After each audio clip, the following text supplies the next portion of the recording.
Let me ask you a question. When is the last time you accomplished something small? You had a little goal, you worked toward the goal, and you accomplished it. When's the last time that happened for you? My second question, once you have an idea in your head, did you celebrate that mini victory, what I call this mini victory? If you're anything like most people, the answer is probably no. In today's video, I'm going to share why that is such a mistake, and I'm going to share a very bizarre but weirdly effective little technique for getting through things like obsessive jealousy, retroactive jealousy, a bizarre little technique that I've adopted in my own life that has completely changed everything. I'm going to share that with you in today's video. My name is Zachary Stockill, and since 2013, I've been helping men and women from all over the world overcome retroactive jealousy, overcome obsessive jealousy, and often save their relationships. If you'd like to work with me one-on-one, or you'd like more information about my work, please visit my website at retroactivejealousy.com. I talk a lot on this channel about an idea that I like to call mini victories. So all these little moments, usually throughout the day, where we have little accomplishments. We get little goals accomplished. We do things that we said we needed to do, we get them done. Whether it's relating to reframing an intrusive thought that isn't working for us. Or maybe we have certain tasks accomplished with work that we strive toward and turns out we get it done. Maybe we want to have a healthy lunch because we've been eating too much fast food lately. And we actually prepare our lunch, we have a healthy lunch, and that's a little victory. Our lives are full of these little mini wins, these little mini victories throughout the day. And I only learned very recently how incredibly important it can be to give ourselves a little treat when we accomplish these mini victories, these little goals. Now, relating this to retroactive jealousy, one mini victory, one example of a mini victory could be when you have an intrusive thought about your partner's past. You don't let it get to you. You practice a reframing technique. You practice a reframing exercise. You practice any number of the many tactics and exercises and practices that I talk about in my books and my online courses and some on this channel. You do something useful that actually helps you get through the intrusive thought and you move on with your day. That is a win. That is a mini victory. And I think it's important in these moments to give yourself a little treat, give yourself a little reward for these mini victories. Okay, if I haven't lost you yet, if you're still watching this video, to get even more specific about what I'm talking about, one of my big discoveries, in particular in 2020 and last year, was the incredible benefits of having a checklist. Okay, bear with me. This is going to get weird, but just bear with me. By a checklist, I mean a little note, usually on my phone, filled where I can record little victories. So for me, at this particular moment in my life, I'm not dealing with retroactive jealousy anymore, so I can't use that example for myself. But for me, this involves mainly business activities, right? Like I've got a meeting at 9 a.m., or I've got to make a call, or I need to respond to a coaching client's email, or I have a coaching call at 10 a.m., or I need to record 2 YouTube videos, whatever the case may be. Having specific checklists filled with activities, things that I need to get done every day. And then specifically having a section where I can record whether or not I got that activity, I got that task completed. This is a very old idea. Your grandfather probably had checklists, when he was at his job back in the day. But I've noticed, and I've really internalized this lesson over the past year, that simply by checking a box and checking that off my list, there's this little neurochemical reward that I get. I'm training myself to do more of the things that I need to do. I'm training myself to do more of the tasks that are going to get me closer to my goals, that are going to get me where I want to go.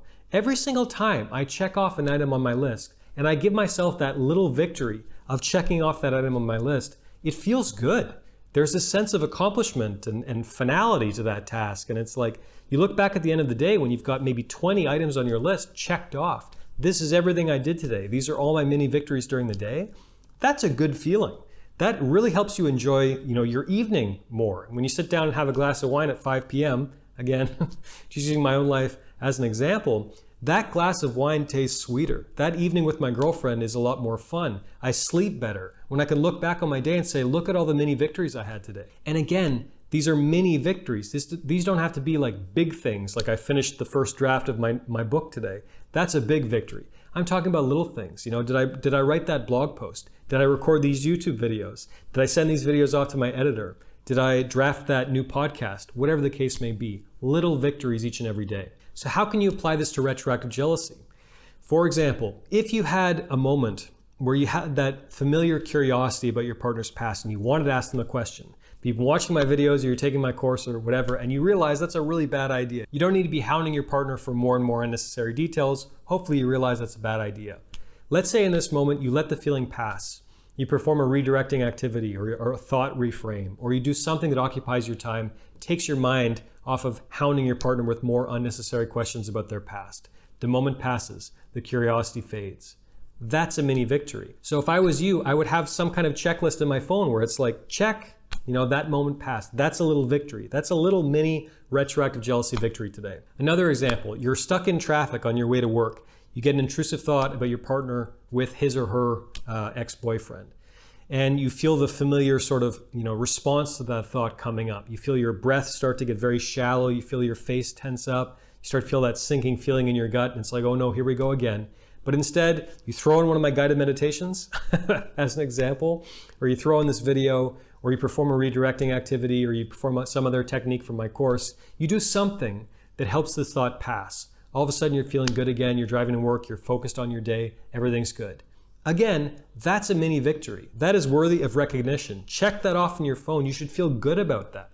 And the reason why it's so important to record these mini victories and do something active that actually denotes accomplishment is, again, you're training yourself almost like a dog. This sounds really weird, but bear with me. You're giving yourself a little reward, even if it's as simple as a check mark on a page. You're giving yourself a little reward for doing what you know you needed to do. And that is valuable. There's a reason why the dog only gets a treat when he successfully shakes paws, because you're reinforcing that behavior in the dog. It's a very primal thing. And I often say, human beings, we love to pretend that we're not animals, that we're above our mammalian urges, that we're out of the animal kingdom. But we're not. We're highly advanced apes, but we're still apes. And looking at yourself as an ape, as a dog, as an animal that can be trained, can be very useful, actually. It can help you take yourself less seriously, and it can help you engage in certain activities or tactics or habits that can make a big difference in your life. It can be very clarifying sometimes to really see yourself as a mammal first and foremost. So try this out yourself. I would love it if some of you tried this out and you let me know how it goes. Give yourself mini victories and get creative about those mini victories. Beyond mini victories, give yourself bigger victories. Have bigger celebrations related to the accomplishment of bigger goals. For example, let's say you have, you're in my course or whatever, and you have a retroactive jealousy free month. That's a victory. That's a big victory. Take your girlfriend out for a nice dinner, or take your husband out, for a weekend away, whatever the case may be. Make sure that accomplishing these goals is actually recorded. There's actually some payoff associated with all the work that you're putting in towards overcoming retroactive jealousy. So incredibly important to give ourselves a little credit sometimes, to give ourselves little rewards sometimes when we accomplish the things we need to accomplish, when we do good work, and when we get closer to accomplishing our goals. Thanks for listening to this video. Thanks for watching this today. Thanks for bearing with me during a kind of weird rant, but I appreciate your attention. And if you got anything out of this video, please take a minute to let me know by clicking the like button below. Making sure you leave a comment, good, bad, ugly. I would love to hear from you. Also, make sure you subscribe to my channel so you're notified of new videos moving forward. Thanks again for watching, and I'll talk to you again very soon.